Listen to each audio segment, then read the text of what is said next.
माळशिरस तालुक्यातील स्थानिक स्वराज्य संस्थांच्या निवडणुका बहुरंगी होण्याची चिन्हे सध्या तरी दिसू लागली आहेत. मोहिते पाटलांना कोणत्याही परिस्थितीत तालुका हातचा जाऊ द्यायचा नाही.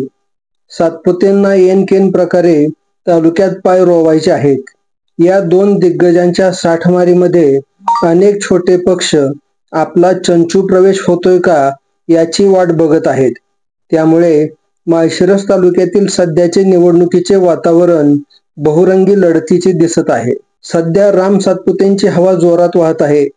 माळशिरस तालुक्यातील अनेक गावातील छोटे मोठे पुढारी भाजपात प्रवेश करत असल्यामुळे आता बाजी आपणच मारणार असा त्यांच्यामध्ये आत्मविश्वास निर्माण झाला आहे. पण जे भाजपात प्रवेश करत आहेत त्यांच्या पाठीमागे किती जनाधार आहे हेही पाहणे गरजेचे आहे. निवडणुकांपूर्वी वातावरण निर्मिती करण्यासाठी राम सातपुते दनादन मोहिते पाटलांच्या विरोधात बोलत आहेत. मुख्यमंत्र्यांचा हवाला देऊन जनभावना फिरवण्याचा प्रयत्न करत आहेत. जोडीला पालकमंत्री जयकुमार गोरेही अधूनमधून बॉम्ब टाकत आहेत. त्यामुळे माळशिरस तालुक्यातील मोहिते पाटील विरोधी गटात मोठा उत्साह निर्माण होत आहे. मोहिते पाटलांनी आपण भाजपच्या बाजूने लढणार असल्याचे जाहीर केले. त्यामुळे भाजपच्या गोटात आनंदाला उधाण आले आहे. भाजपने आखलेल्या चक्रव्यूहात मोहिते पाटील आता पुरते अडकले आहेत असा त्यांचा समज झाला आहे. पण मोहिते पाटील हे गेम चेंजर आहेत, मुरलेले राजकारणी आहेत. सध्या निर्माण झालेल्या अवघड परिस्थितीतून ते बाहेर पडायची वाट नक्कीच शोधतील. निवडणुकांच्या शेवटच्या टप्प्यात जोरदार मुसंडी मारण्यात ते वाकबगार आहेत. त्यांच्याही हालचालींना वेग आला आहे. आपल्यातून कोण फुटून जाऊ शकेल, त्याचे काय परिणाम होतील या गणिताची मांडणी सुरू असून वेळेपूर्वीच डॅमेज कंट्रोल करण्यावर भर सुरू आहे. मोहिते पाटील हे मुख्यमंत्री देवेंद्र फडणवीस यांच्या भेटीला गेलेले आहेत. या भेटीतून काय निष्पन्न होते, त्यातून माळशिरससह सोलापूर जिल्ह्याच्या राजकारणात काय बदल होतील याच्याकडे सर्वांचे लक्ष लागले आहे. राम सातपुते यांचे माळशिरस तालुक्यात पाय रोवून उभे राहणे जसे मोहिते पाटील यांना परवडणारे नाही, तसेच ते उत्तमराव जानकरांनाही परवडणारे नाही. त्यामुळे जानकर गटही सावध भूमिकेत राहून आपली तयारी करत आहे. मोहिते पाटलांनी जानकरांचा जातीचा दाखला रद्द करावा अशी मुख्यमंत्र्यांकडे मागणी केल्याचा जाहीर उच्चार करून सातपुते यांनी जानकर आणि मोहिते पाटील गटात फूट पाडण्याचा प्रयत्न केलाय. पण या जुन्या गोष्टी झाल्या.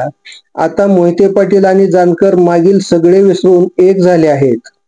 नुकताच राष्ट्रवादी अजित पवार गटाच्या उमेश पाटील यांनी माळशिरस तालुक्याचा दौरा करून परिस्थितीची पाहणी केली. तालुक्यातील सर्व निवडणुका लढवण्याची आमची तयारी आहे.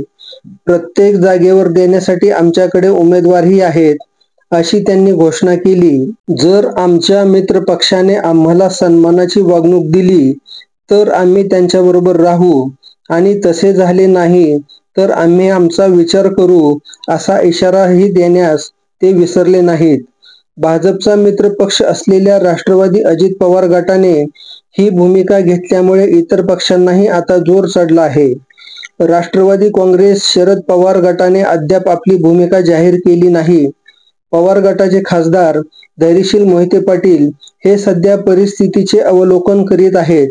शिवसेना उद्धव ठाकरे गटाने मात्र स्पष्ट सांगितले आहे की आमचे मित्रपक्ष आम्हाला सामावून घेत असतील तर ठीक, नाहीतर आम्ही आमची वेगळी चूल मांडायला तयार आहोत असे गणेश इंगळे म्हणाले. डॉक्टर धवलसिंह मोहिते पाटील भाजपला अनुकूल आहेत. सद्य परिस्थितीमध्ये ते भाजपाला पाठिंबा देतील की आपल्याच जनसेवा संघटनेच्या वतीने निवडणुकांना सामोरे जातील हे लवकरच स्पष्ट होईल.